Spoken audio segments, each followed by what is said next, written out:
Volume 2 of Cradock Nowell by R.D. Blackmore. Narrated by Lynne Thompson.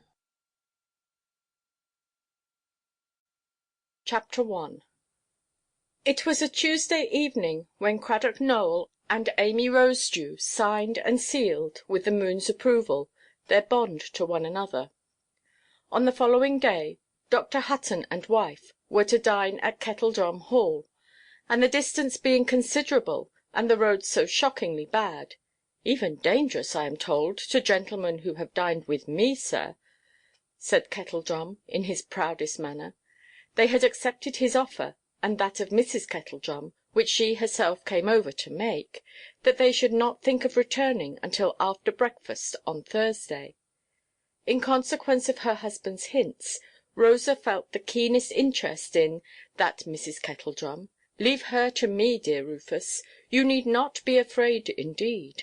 Trust me to get to the bottom of it." And so she exerted her probing skill upon her to the uttermost, more even than ladies usually do, when they first meet one another. Of course there was no appearance of it, nothing so ill–bred as that. It was all the sweetest refinement, and the kindest neighbourly interest. They even became affectionate in the course of half an hour, and mutual confidence proved how strangely their tastes were in unison. Nevertheless, each said good–bye, with a firm conviction that she had outwitted the other. Poor thing, she was so stupid. What a bungler, to be sure! And to think I could not see through her! But the return–match between these ladies, which was to have come off at Kettledrum Hall, where, by–the–by, there appeared a far greater performer than either of them, this interesting display of skill was deferred for the present, inasmuch as Rosa was taken ill during the mysteries of her toilet. It was nothing more serious, however, than the flying spasms, as she always called them, to which she had long been subject, and which, as she often told her husband, induced her to marry a doctor. Rufus administered essence of peppermint, and then a dose of magnesia; but he would not hear of her coming with him, and he wanted to stop at home with her, and see that she sat by the fire. She, in turn, would have her way, and insisted that Rue should go, for he made himself such a very smart boy, that she was really quite proud of him, and they would all be so disappointed, and he was taller than Mr. Kettledrum, she felt quite sure he was.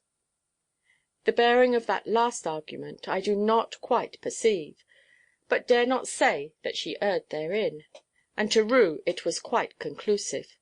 So Ralph Mohorn was sent for, the pony–carriage countermanded, and Rufus set forth upon Polly, whose oats were now restricted.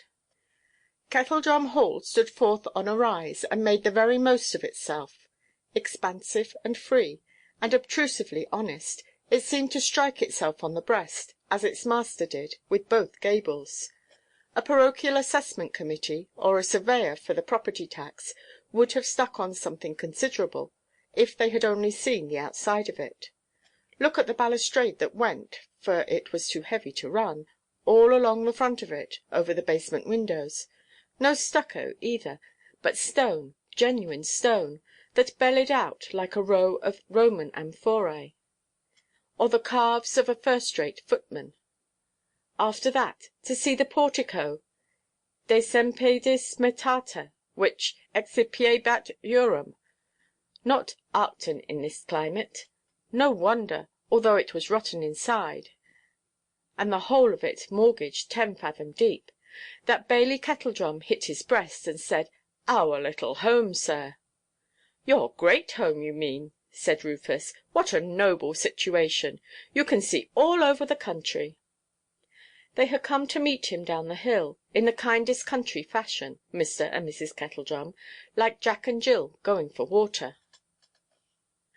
"Not quite that," replied Kettledrum; "but we saw you with my binocular, between 2 and 3 miles off, and became so anxious about Mrs. Hutton, that I said to my wife, 'Put your bonnet on,' and she only said, 'Bailey, put your hat on.'